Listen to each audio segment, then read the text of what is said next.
Muy buenas noches. Hemos abierto nuestra aula virtual.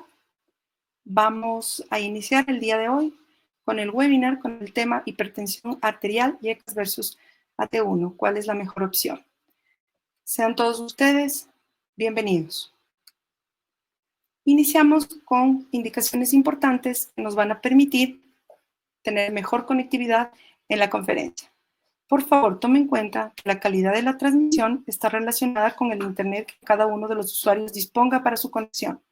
Por lo tanto, le recomendamos que se conecte a una red Wi-Fi estable a fin de que su señal sea de mejor calidad. Si se interrumpe la transmisión, por favor, presione el botón rojo que se encuentra en la parte superior de sus pantallas con la palabra reconectar. De inmediato regresará a la conferencia. Si usted está conectado desde una computadora, el chat del evento se encuentra hacia el lado derecho. Y si está conectado desde un celular, este está ubicado en la parte baja. Ahí usted podrá realizar sus preguntas o consultas al speaker, mismas que se responderán finalizada la conferencia. Damos la bienvenida a la moderadora de la noche, quien nos va a presentar al speaker. Doctora Liliana, por favor. Buenas noches, bienvenido a esta nueva sesión que está organizada por la Sociedad Ecuatoriana de Cardiología de Núcleo Pichincha. Para mí es un honor presentarle al doctor Vicente Dávalos, es nuestro expositor brillante. Él es un médico que se ha graduado de Medicina y Cirugía en la Universidad Central del Ecuador, de Cardiología por la Universidad de San Francisco. Él hace también ecocardiografía, cardiología clínica en Ascardio, en Venezuela, ahí es donde sacó su especialidad. Él ha ganado el Premio Nacional del Posgrado de Cardiología en Venezuela. Él es ex profesor de Fisiología de la Universidad Rómulo Gallegos de Venezuela y tiene el primer centro de investigaciones cardiológicas aprobado por el Ministerio de Salud. Muchas gracias, doctor. Bienvenido.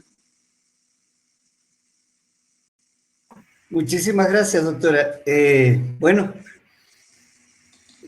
A la Sociedad Ecuatoriana de Cardiología, mis loables felicitaciones.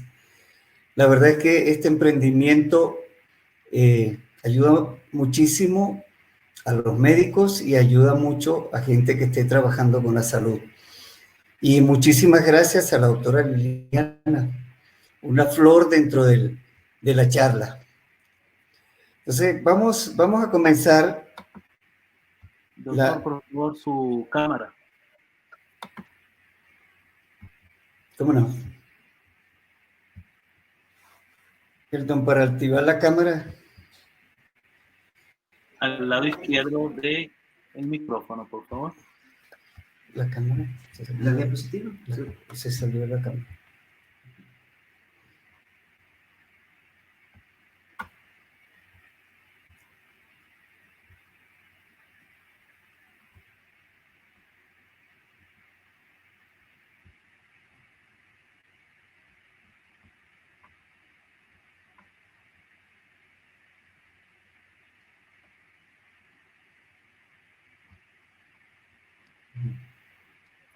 Ahí estamos, doctor. Por favor, ponga en modo presentación. Ahí está. En modo presentación, por favor, doctor. Modo presentación.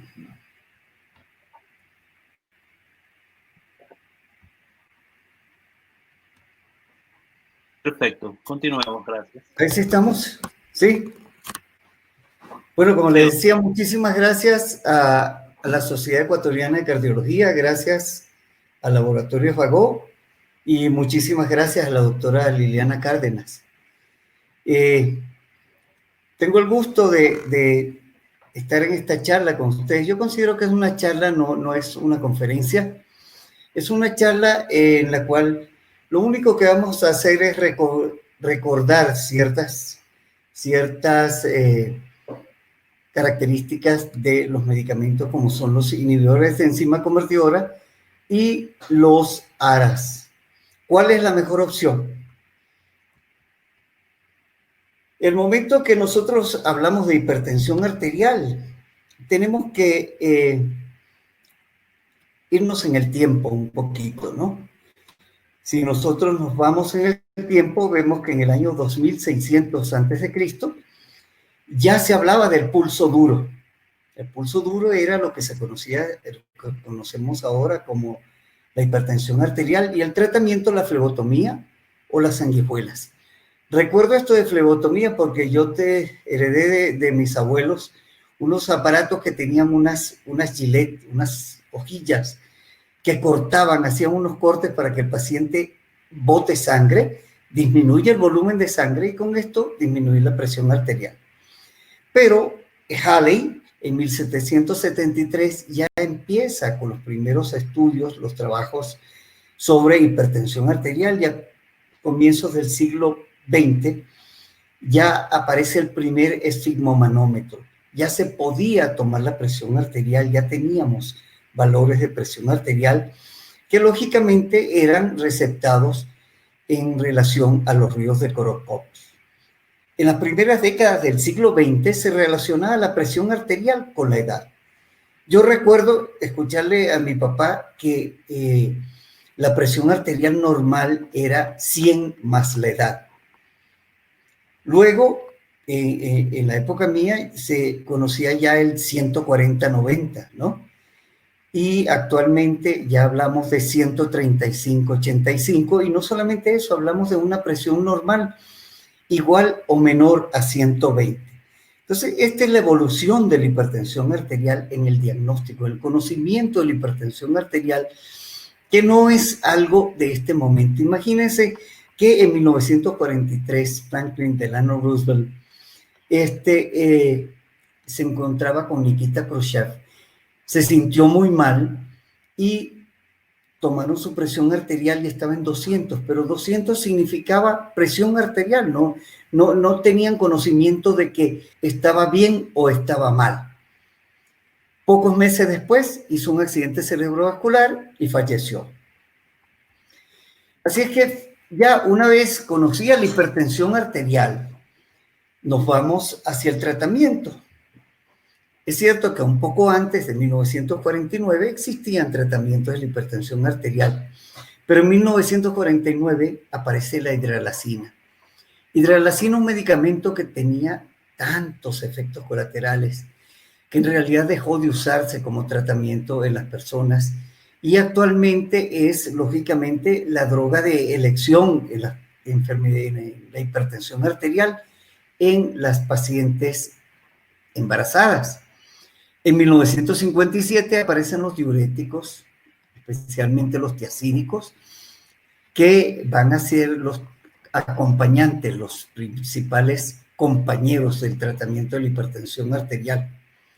Y recuerdo en los años 60, exactamente también mi padre médico decía que con los betabloqueadores se salvaba el mundo, que la hipertensión arterial estaba controlada y que ya no necesitábamos ninguna otra cosa más para controlar la presión arterial.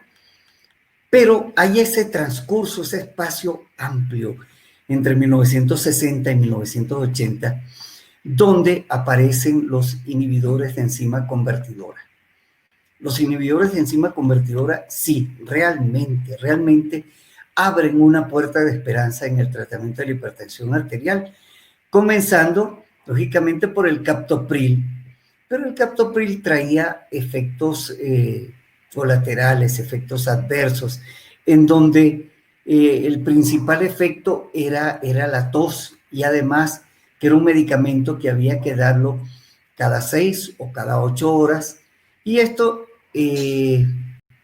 perturbaba la posología del cumplimiento en el tratamiento de la hipertensión arterial. Pasa en 1980, en donde transcurre esa década, los inhibidores de enzima convertidora publicaban por centenares los tratamientos de la hipertensión arterial. El enalapril ya se daban cuenta de que no era solamente un tratamiento para la presión arterial, sino que era un tratamiento salvavida en la insuficiencia cardíaca. Tuve la suerte de participar en el estudio SAGE, que era sobre vida con enalapril en Chagas, los pacientes con insuficiencia cardíaca chagásica, en un estudio que se interrumpió porque se veía un resultado maravilloso en los pacientes que recibían enalapril. Y ya en 1990 aparecen los calcioantagonistas y los ARAs. Y en base a estos dos últimos grupos que estamos viendo, es donde se va a desarrollar esta charla. Fíjense que, ¿qué es lo que sucede en el diagnóstico de la hipertensión arterial? Antes se recomendaba tomar la presión arterial en la consulta, y en el gravillado y en el diagnóstico se hacía el diagnóstico de hipertensión arterial.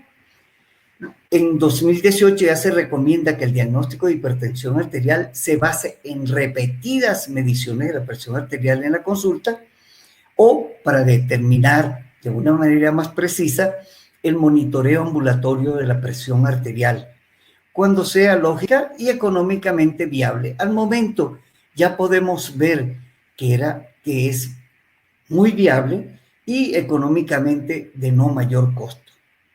Y cambian los valores de la presión arterial. Se habla de presión arterial normal alta entre 130, 139, 85 y 89.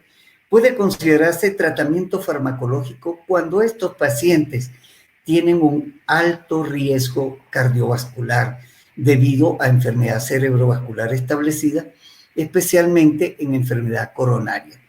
Y así sucesivamente se van dando cambios en la hipertensión arterial que hacen que se modifique la posología, se modifique el tratamiento del paciente hipertenso. El paciente hipertenso ventajosamente al momento tiene un amplio abanico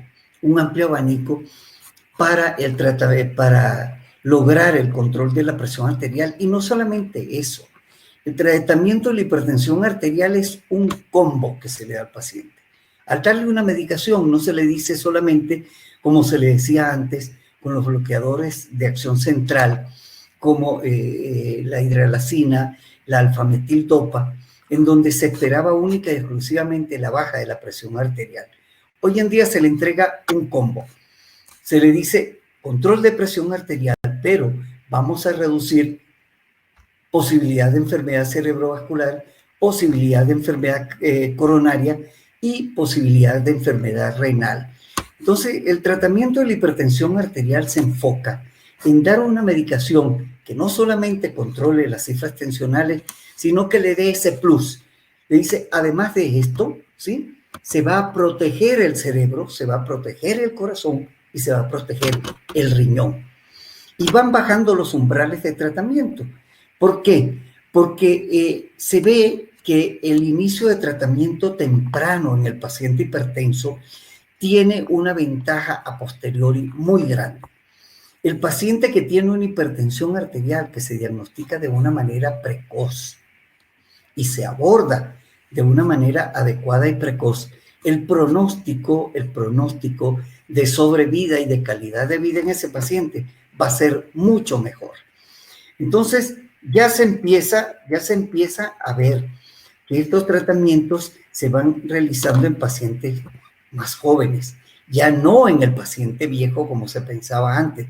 Se decía, no, al paciente hay que tratarlo solamente cuando tiene cierta edad. No, hoy el tratamiento de la hipertensión arterial, a menos que se vea que es una enfermedad, una hipertensión arterial de tipo primario, o sea, que exista una falla renal o que exista una coartación de aorta o que exista un feocromocitoma o algo así, en donde se tiene que tratar la causa primordial, debe iniciarse el tratamiento para lograr una mejoría en la evolución de ese paciente. Entonces, la clasificación de la presión arterial. ¿Qué es lo que pasa con esta clasificación de la presión arterial? Se recomienda clasificar la presión arterial como óptima, como normal alta, hipertensión arterial grado 1, 2 y 3, por los valores de la presión arterial medidos en consulta. Pero, ¿qué es lo que sucede con esto? Lo que sucede es que nos encontramos entre la Sociedad Europea de Cardiología y la Sociedad Americana de Cardiología, ¿verdad? La Sociedad Europea de Cardiología todavía considera esto de los grados en la presión arterial. La Sociedad Americana de Cardiología, ellos ya consideran a partir del grado 1, ya grado 2, todo lo que se venga. Y puede esto traernos como consecuencia que exista una distorsión en el inicio del tratamiento de la presión arterial. Pero siempre tenemos que pensar que de 120/70 o 120/80 sería la presión óptima en el paciente hipertenso. Lógicamente, esto resulta muy difícil porque según estudios apenas un 23 a 27% alcanzan los valores ideales de presión arterial. Pero recordemos también que disminuir 2 milímetros de mercurio en la presión arterial va a significar una disminución de riesgo de enfermedad cerebrovascular, cardiovascular o renal en el paciente hipertenso. Lo que estábamos hablando, la clasificación de la presión arterial. Nosotros debemos categorizar porque no solamente es el valor de la presión arterial, sino dónde estamos tomando la presión arterial. Si nosotros tenemos que tomar la presión arterial en nuestro consultorio, en ocasiones ese control de la presión arterial, esa presión en el paciente está algo diferenciada con un monitoreo de presión arterial. El monitoreo de presión arterial es actualmente el método más preciso para diagnosticar a un paciente de hipertensión arterial. Porque recordemos, el momento que se le etiqueta al paciente con aquello de que es hipertenso, la primera pregunta que dice el paciente, ¿hasta cuándo voy a tomar? ¿Esto lo voy a tomar toda la vida? Yo les digo a veces en tono de chiste, les digo, no, usted puede dejar de tomar un día después de muerto. Y es así, el momento que tenemos una hipertensión arterial que supera los márgenes normales, significa que es un paciente de riesgo. Y al ser de riesgo, tenemos que utilizar algo que controle ese riesgo. Una de las cosas interesantes de este cuadro es que ya se habla de la hipertensión arterial sistólica aislada. Yo creo que ustedes van a coincidir muchísimo conmigo. Uno de los dolores de cabeza del tratamiento de la hipertensión arterial es el paciente con hipertensión arterial sistólica aislada. ¿Por qué?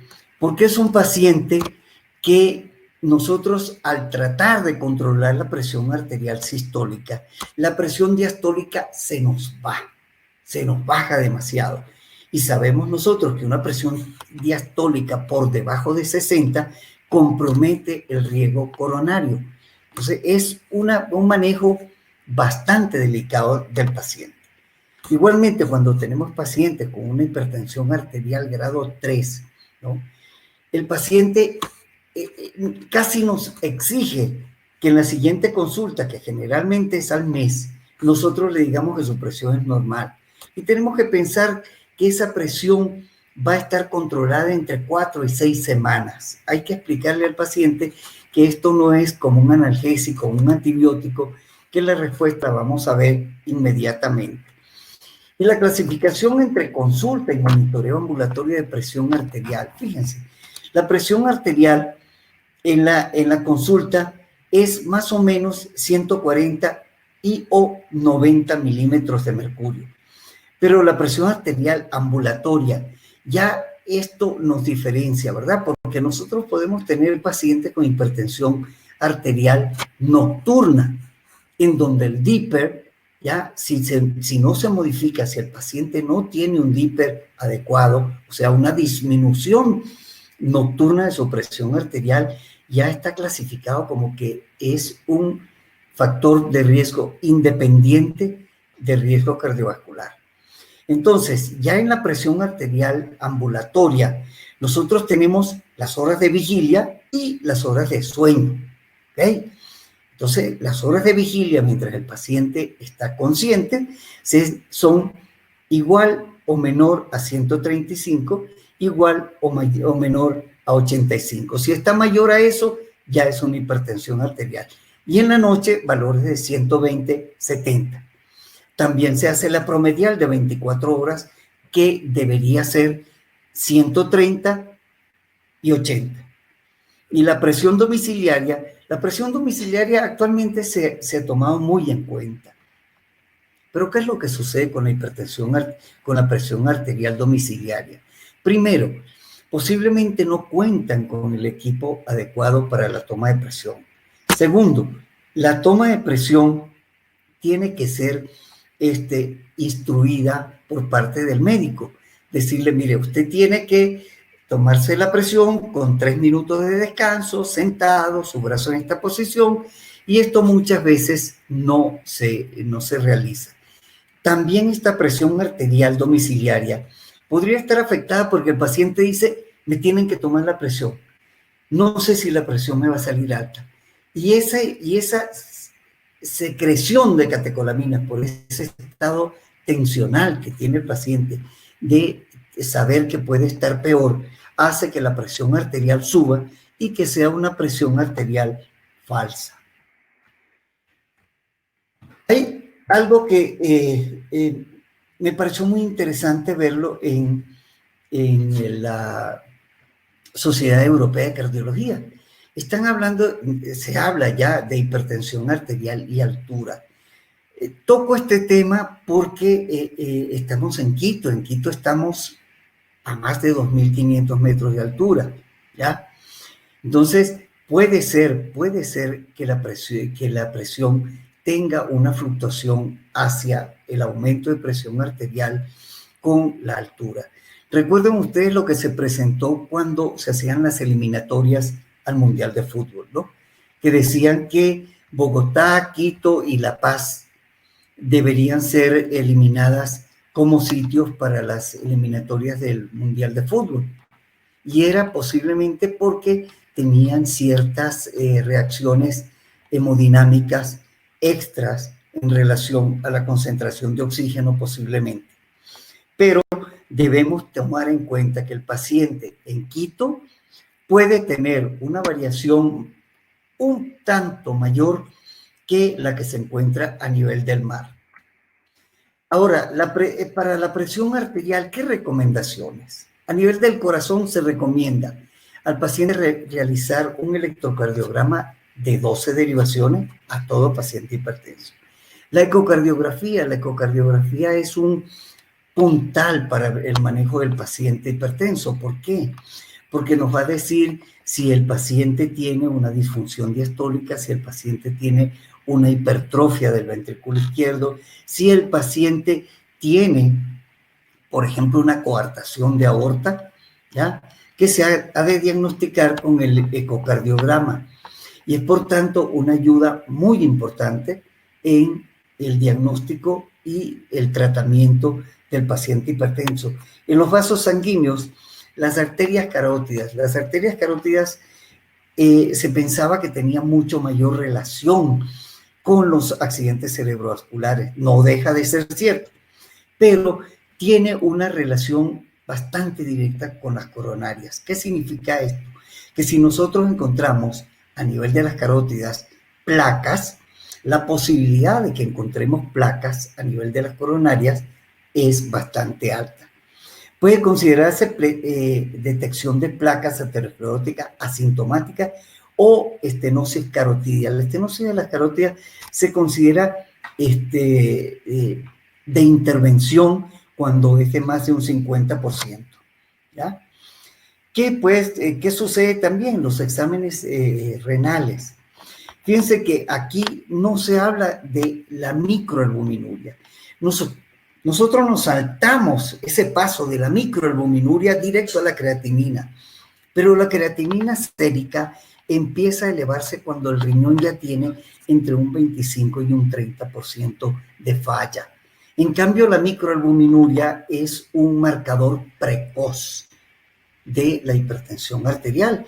Y ya vamos a ver, y ustedes ya lo conocen, los inhibidores de enzima convertidora y los ARAs son medicamentos que disminuyen la proteinuria en los pacientes. ¿Qué significa esto? Que van a retardar el daño renal inclusive estabilizar el daño renal en los pacientes que tengan daño renal y proteger el riñón en los pacientes que no tengan ningún tipo de lesión a nivel renal. El fondo de ojo nos ayuda muchísimo, muchísimo para diagnosticar daño arterial. El paciente que presente un fondo de ojo en pacientes diabéticos, más que todo, que son los que tienen mayor daño de la microcirculación, el fondo de ojo es inevitable hacerlo, ¿ya? Y debe, como hablábamos hace un momento, deben considerarse ecografía renal y estudios Doppler para los pacientes con función renal disminuida, albuminuria o sospecha de hipertensión arterial secundaria a estenosis de las arterias renales. A nivel del cerebro, todo paciente hipertenso con síntomas neurológicos o deterioro cognitivo debe considerarse resonancia magnética o tomografía computarizada para detectar infartos cerebrales, microsangrado o lesiones de sustancia blanca. Esto nos va a enfocar muchísimo, no solamente hacia el control de la presión arterial, sino a esos tratamientos sumatorios. ¿Sumatorios con qué?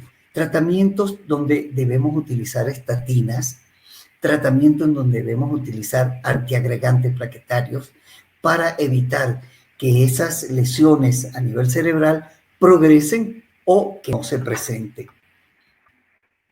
Aquí vemos las clasificaciones de la hipertensión arterial, normal alta, de 130 a 139, y recordemos que nosotros considerábamos como presión normal 140, 90, y después 135, 85, y así sucesivamente hasta llegar a la hipertensión grado 3, que es presión arterial mayor a 180, 110. ¿Qué se debe hacer? En la primera normal, considere tratamiento farmacológico en pacientes con riesgo muy alto de enfermedad cerebrovascular, especialmente enfermedad coronaria. Y así sucesivamente. El abordaje de la hipertensión arterial en este momento nos obliga a ver al paciente como un paciente integral, no como el paciente en que debemos controlar la presión arterial. No solamente eso. Debemos ver un paciente en su calidad de vida, en su tipo de vida. Quiero decir con esto, si es un paciente sedentario, un paciente con sobrepeso, un paciente con una mala dieta, todo esto debe ir enfocado a mejorar y a disminuir en ese paciente el riesgo de órganos blancos.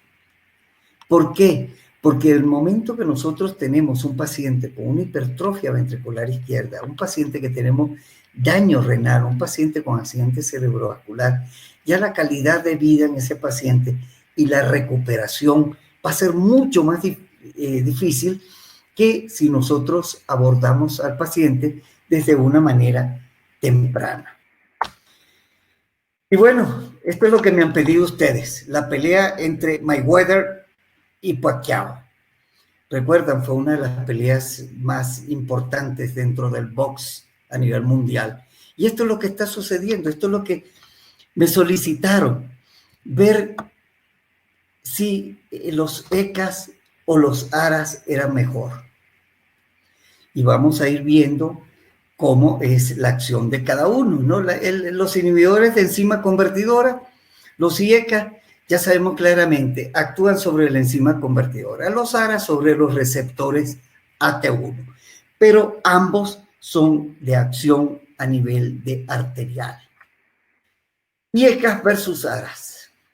Los IECA bloquean la conversión de angiotensina 1 en angiotensina 2 y por lo tanto inhiben los efectos que gatillan los receptores AT1 y AT2, mientras que los ARA bloquean la acción de la angiotensina, desplazando del receptor AT1 sin actuar sobre el receptor AT2. ¿Qué ventajas tenía esto? Esto tenía ventajas en relación a la bradiquinina, ¿no? Entonces se decía que se dice que los receptores AT1, digamos, de inhibidores de enzima convertidora, iban a tener un efecto un poco mayor, un efecto pleiotrópico sobre la pared arterial, una mejoría en la función, una mejoría en el óxido nítrico y con esto una mejor vasodilatación que los AT1. Criterio de valoración, reducción de la presión arterial. Esto es comparativo entre los inhibidores de enzima convertidora y los AT1. No se ha demostrado ninguna diferencia clínicamente significativa de la eficacia antihipertensiva de la clase de los bloqueadores de los sistemas renina-angiotensina.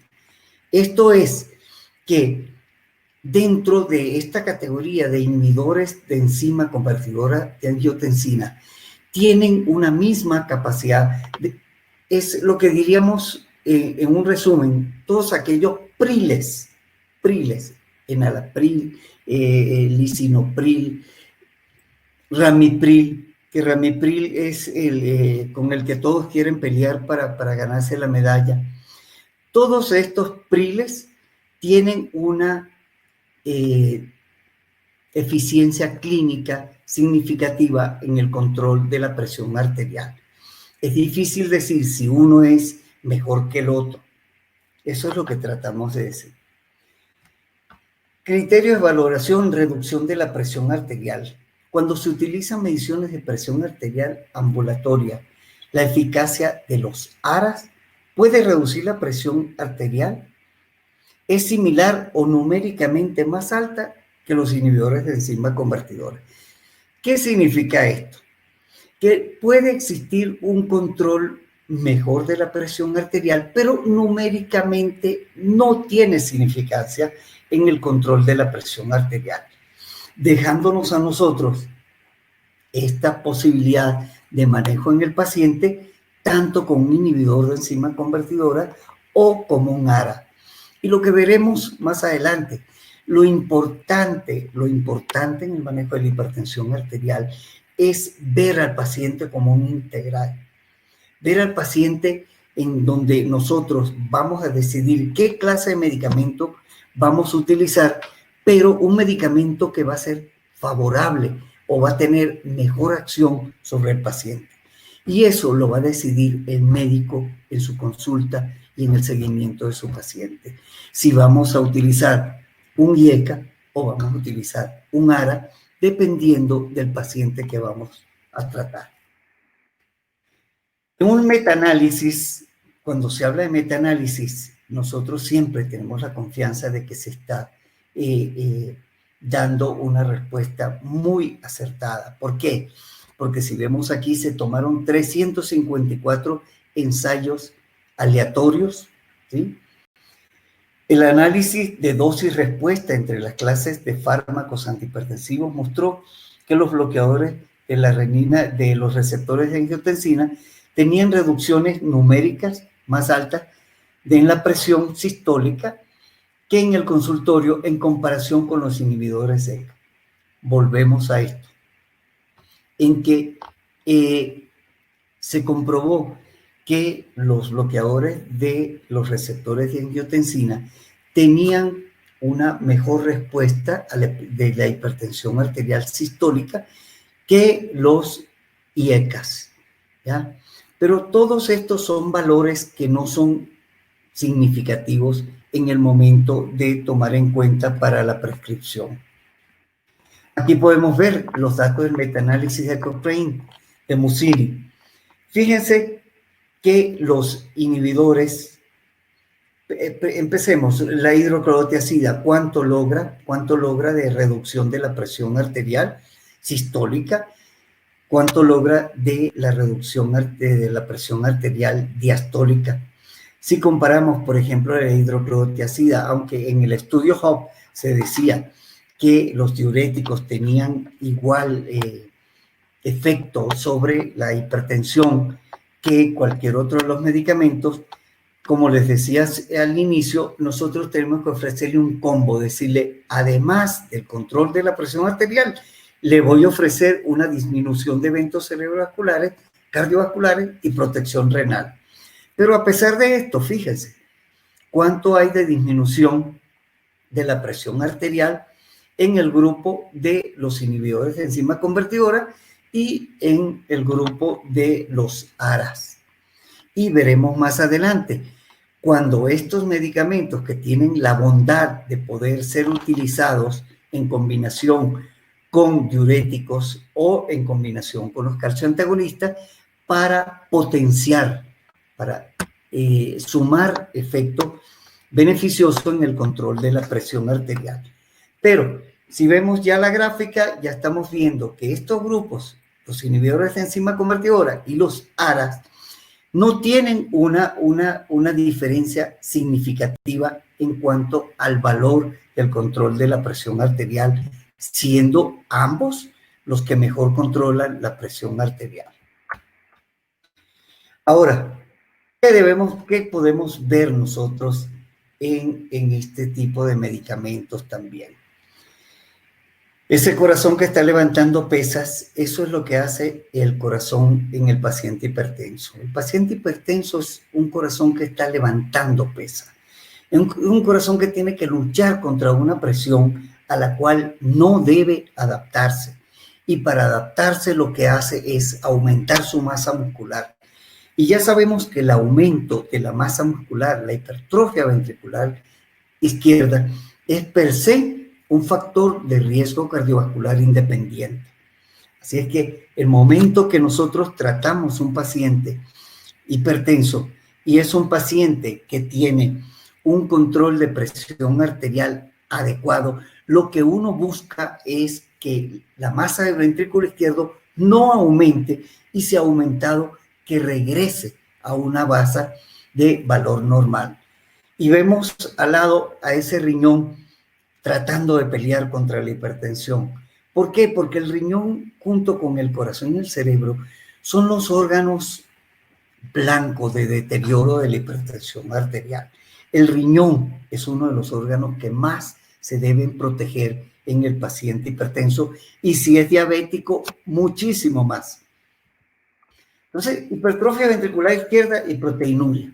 Es un metaanálisis de 80 ensayos con 146 brazos de tratamiento activo y 17 brazos de placebo, ajustados por la duración del tratamiento y el cambio de la presión arterial diastólica. Hubo una disminución numérica mejor en el índice de masa del ventrículo izquierdo con bloqueadores de los receptores de angiotensina del 13% que con inhibidores de enzima convertidora un 10%, aunque la diferencia no fue estadísticamente significativa. Los inhibidores de enzima convertidora y los bloqueadores receptores de angiotensina redujeron la masa de manera similar en la excreción, redujeron de manera similar la excreción urinaria de proteína, o sea, la proteinuria, que es lo que decíamos hace un momento, que es muy importante conocer si el paciente inicialmente tiene microalbuminuria, ¿ya? ¿Por qué? Porque ya cuando empieza la proteinuria, estos pacientes están con un daño renal más avanzado. Entonces, la protección renal debe ser una de las metas que tengamos nosotros en el control de la presión arterial en los pacientes. Y permítame que repita, en los pacientes diabéticos debe ser uno de los ejes centrales en el control de la presión arterial.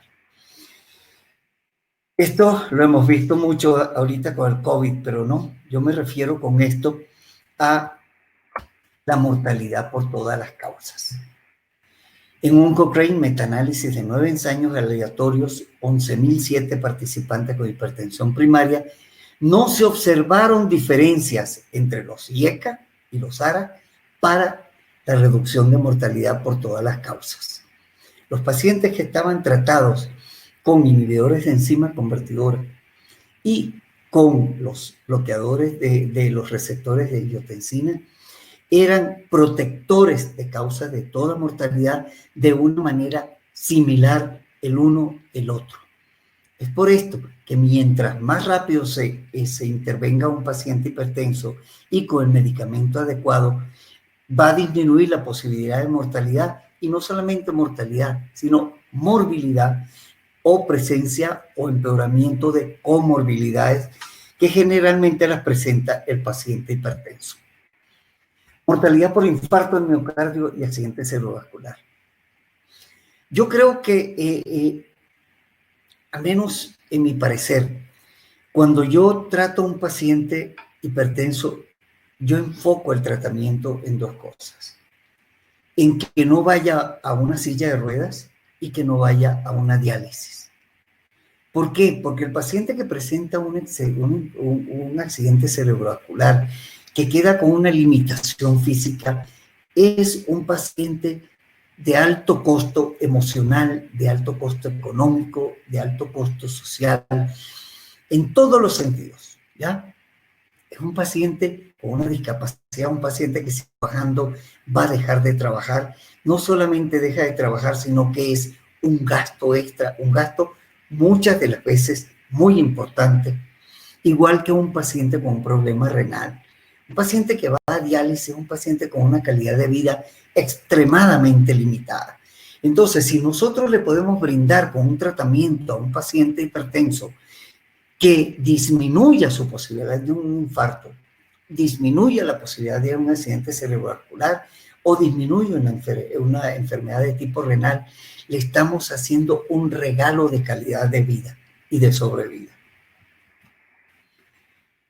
IECAS versus ARAS. ¿Qué conclusiones? Los bloqueadores de los receptores de angiotensina parecen ser tan efectivos como los inhibidores ECA para reducir eventos de ateroscleróticos, incluso cuando se usan junto con otros tratamientos preventivos secundarios.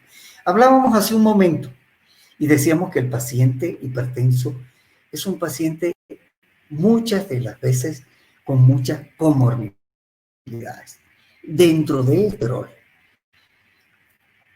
Entonces, también hablábamos que estos medicamentos tienen un efecto pleiotrópico sobre la pared del vaso. Tiene un defecto antiinflamatorio y al haber una disminución de inflamación a nivel de la íntima, esto hace que disminuya las posibilidades de que se formen una placa de colesterol. Y si se suma a esto la utilización de estatinas, vamos a disminuir en mucho la posibilidad de que el paciente presente algún evento de tipo cardiovascular, cerebrovascular o de tipo renal.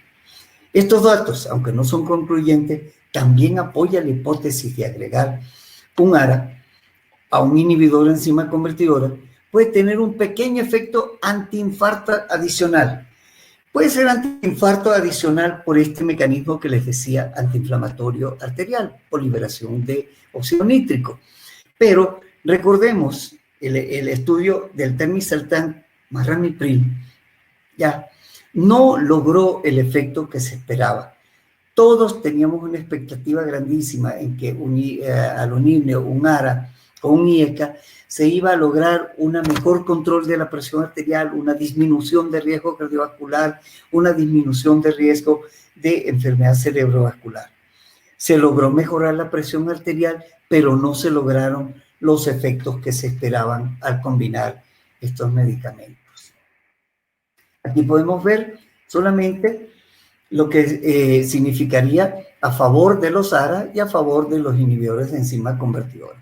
Y prácticamente son lo mismo. Lo único que varía es que los pacientes que tomaban ARAS salían menos del tratamiento que los que utilizaban los bloqueadores de receptores. ¿Por qué?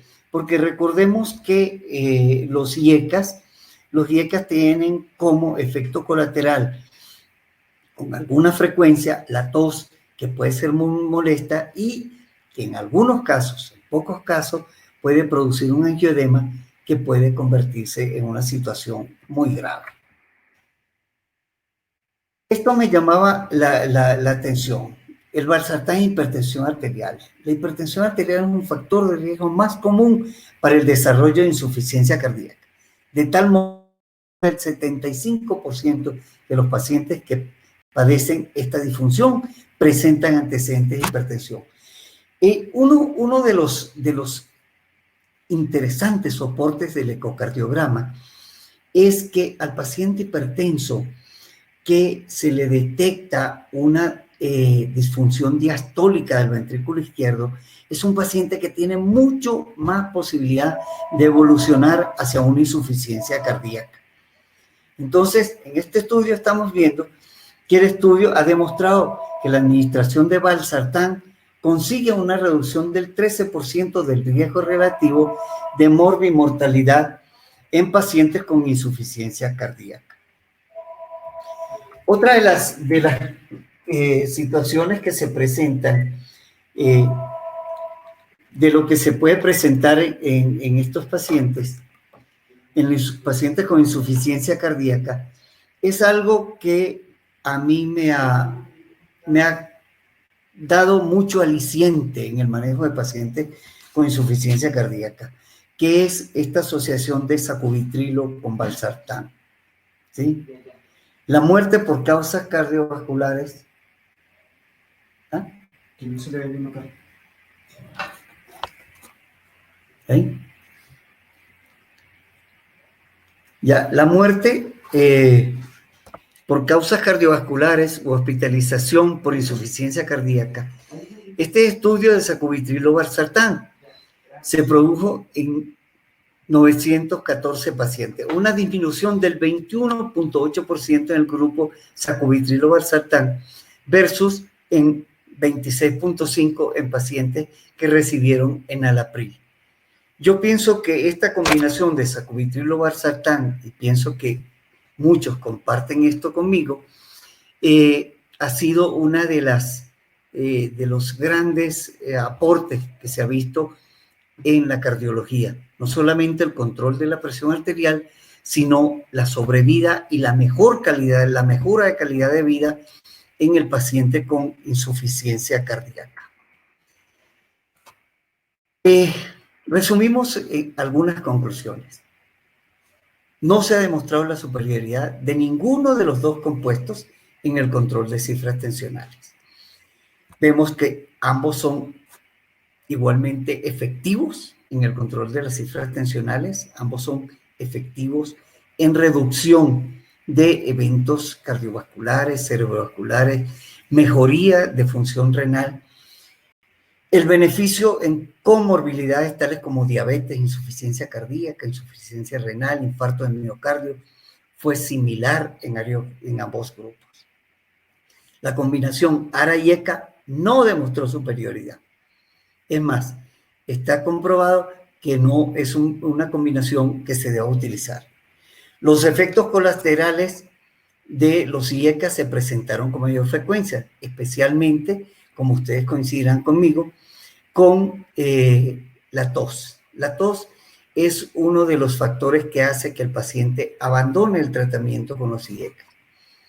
El costo que antes se daba, la diferencia de costo entre un IECA y un ARA, que era bastante grande, en el momento de la liberación de la patente ya no implica una diferencia.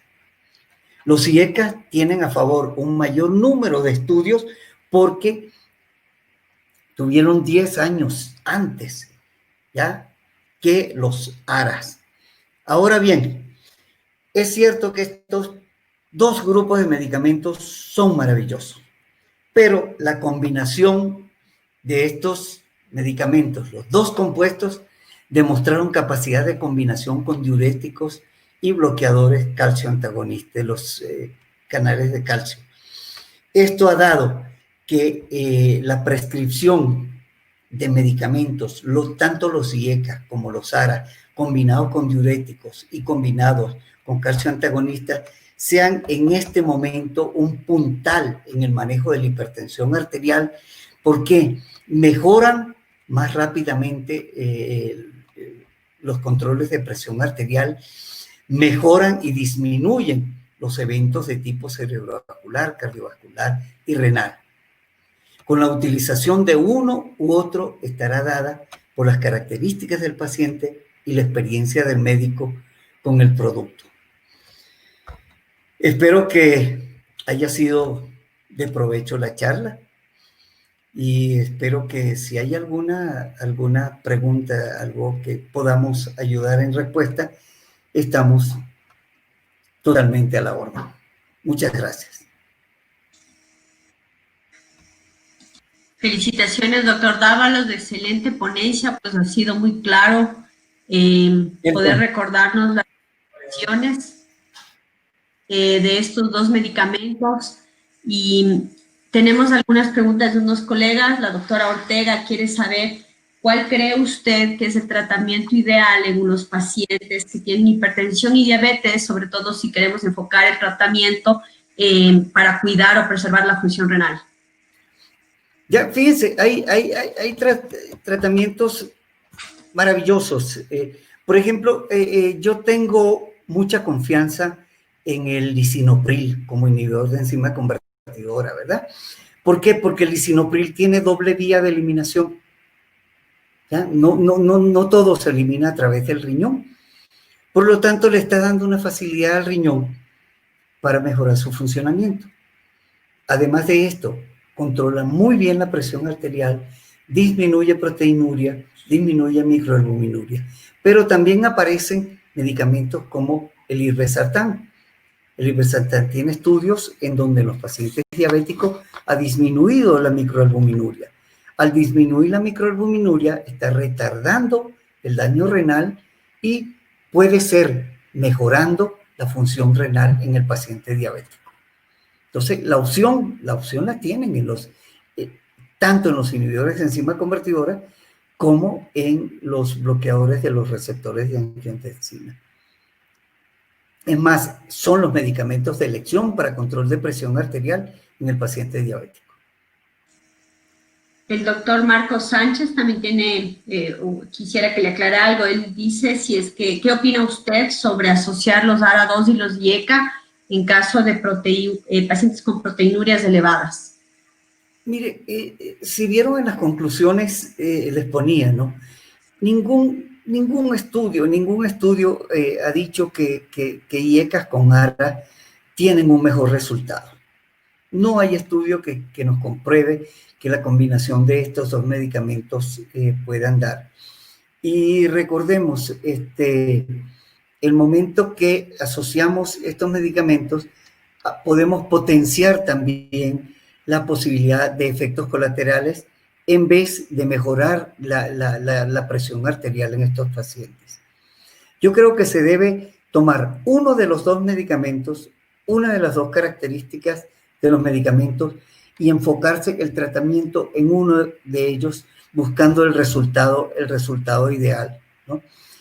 Sabemos que el paciente con una hipertensión renovascular es un paciente de muy, muy difícil control. Entonces, el diagnóstico precoz en un paciente hipertenso que puede evolucionar hacia una nefropatía yo creo que es una de las salvaciones para el paciente para no terminar en diálisis. Entonces, el enfoque que se dé a ese paciente y el medicamento con el que abordemos, yo creo que es el éxito. Yo diría que cualquiera de los dos grupos de medicamentos se puede utilizar en el paciente hipertenso diabético y con un buen control, no solamente de del medicamento de la presión arterial, sino de las otras comorbilidades que presenta el paciente diabético, como generalmente es dislipidemia y es ya un inicio de problema renal. Si controlamos esto y sumamos la acción de un IECA o de un ARA, el beneficio de ese paciente a corto y largo plazo va a ser muy bueno. Hay otra pregunta, doctor. La doctora Buitrón quiere saber que en los pacientes que están en atención primaria, ¿qué recomendaría usted entonces? ¿Utilizar un IECA o un ARA2? Miren, al terminar las conclusiones yo les decía, ambos son un grupo de medicamentos sumamente válidos, ¿ya? El momento que usted inicia tratamiento ya está actuando sobre una prevención secundaria, o sea, para que no se presente un daño posterior, ¿verdad? Si es un tratamiento inicial de una hipertensión arterial, usted tiene que ver muchos factores, tiene que ver si es que no hay algunas patologías coadyuvantes para la hipertensión arterial, tiene que ver si es un paciente diabético, tiene que ver si es un paciente con problema renal, tiene que ver con un paciente que no tiene una dislipidemia. ¿Sí? Todo esto, todo el contexto del paciente nos va a dar la posibilidad de iniciar un tratamiento. ¿Por qué? Porque si nosotros tenemos un paciente hipertenso joven que generalmente es un paciente de frecuencia cardíaca elevada, una combinación de un beta bloqueador con algo de diurético va a tener mucho mejor resultado que la utilización de un IECA o un ARA, ¿verdad? En un paciente de edad que posiblemente es un paciente portador de un factor de riesgo para tener una enfermedad de tipo coronario, un calcioantagonista, y ese paciente va a ir de maravilla, ¿ya? Un paciente que tenga arritmia, que tenga hipertensión arterial, que haya sufrido un infarto, un beta bloqueador es el medicamento ideal conjuntamente con un inhibidor de enzima convertidora o con un ARA. Entonces, analicemos al paciente en su contexto y el beneficio que le vamos a brindar con la medicación va a ser mucho mejor. Hay una pregunta más. La doctora Rosa Olmos dice si es que, ¿qué opina usted sobre la combinación de perindropil más indapamida, inclusive como tratamiento inicial? Muy bueno, la combinación perindopril-indapamida es excelente. Es excelente el perindopril, inclusive el perindopril es uno de los medicamentos más utilizados en el paciente posinfarto agudo del miocardio, ¿no? ¿Por qué? Porque es uno de los pacientes, es uno de los medicamentos que disminuyen la remodelación de cámara del ventrículo izquierdo. ¿Qué es la remodelación de cámara? El momento de nosotros tenemos un infarto, si me permiten un segundo, el momento que nosotros tenemos un infarto, ¿verdad? La parte del músculo, hay una parte del músculo que se muere, ¿ok? Hay una parte intermedia que se llama el miocardio aturdido, que es la parte que nosotros tratamos de recuperar en el paciente infartado y la parte que queda sana. El remodelado de cámara es que la parte que queda sana, ¿sí?, se hipertrofia tratando de compensar la parte que se dañó del corazón. Entonces, ese remodelado de cámara hace que el corazón en su latido, que recordemos, el corazón se exprime como una naranja al momento de contraerse. No es solamente así, el corazón empieza a contraerte desde abajo, así. Esta es la manera en que se contrae el corazón, ¿sí? Con el remodelado de cámara se pierde mucho de esa contractilidad del corazón, ¿ya? Y el perindopril tiene muy buen efecto. Además, si se asocia a la indapamida, que es un muy buen diurético, esa asociación de perindopril e indapamida va muy bien en el paciente con hipertensión leve e hipertensión moderada.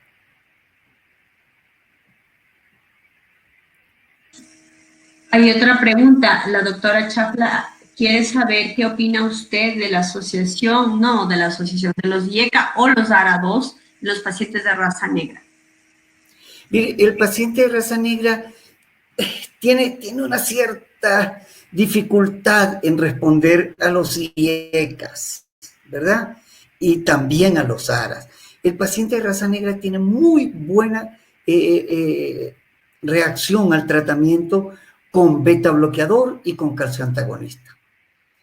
Yo no sé si iniciaría de primera instancia un tratamiento con IECA o con ARA. Sí es verdad, también es cierto, el paciente de raza negra tiende más a hacer hipertrofia ventricular izquierda. Se va a ver más beneficiado con una IECA o con un ARA. Cierto, totalmente cierto. Pero el control de la presión arterial va a ser mejor con un beta bloqueador o con un calcioantagonista. Si nosotros vemos que ese paciente también se va a beneficiar con la utilización de un IECA o un ARA, podemos hacer la combinación mixta, ¿verdad? Un IECA o un ARA con un calcioantagonista, que van muy bien en ese tratamiento.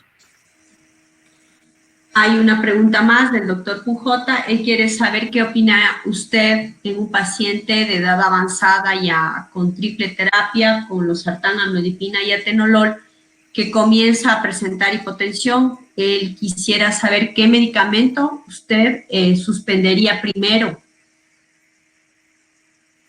Primero tenemos que ver cuál de las dos hipotensiones hace, ¿no? Si nosotros vemos que el paciente hace una hipotensión diastólica, sabemos que la amlodipina tiene mejor acción sobre la presión arterial diastólica, ¿ok? Si es sobre la sistólica, tenemos que ver si es que el paciente está con una dosis equilibrada de inhibidor de enzima convertidora y calcio antagonista, porque es difícil que uno le dé esa triple terapia, ¿verdad? Amlodipina, atenolol, losartán, es como que no tiene razón de ser, ¿ya? Porque si es un paciente infartado, perfecto, losartán con un beta bloqueador, magnífico, ¿ya? La amlodipina no se ha visto que tiene muy buen resultado en el paciente infartado, ¿ya? En cambio, si es un paciente con un problema coronario, la amlodipina va muy bien con un beta bloqueador. Ambos tienen un efecto protector a nivel del miocardio.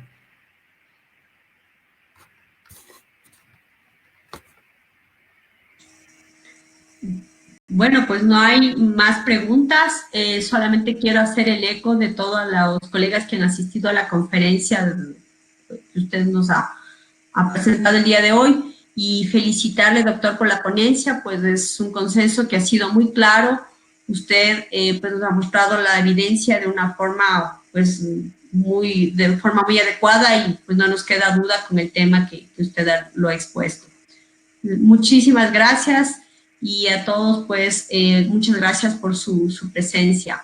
Nos vemos en la próxima charla. Muchas gracias. Yo tengo que agradecerle a usted, doctora, por su gentileza y por la manera de moderar la charla.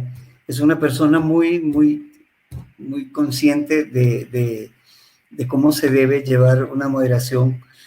Permite que el expositor haga presente su charla y al momento de finalizar, usted sabe manejar muy bien la finalización de la charla. Al mismo tiempo, agradezco a la Sociedad de Cardiología y al Laboratorio Bagó. Y muchísimas gracias a todos los que se tomaron la molestia de estar escuchando esta conferencia. Muchas gracias. Buenas noches a todos. Buenas noches.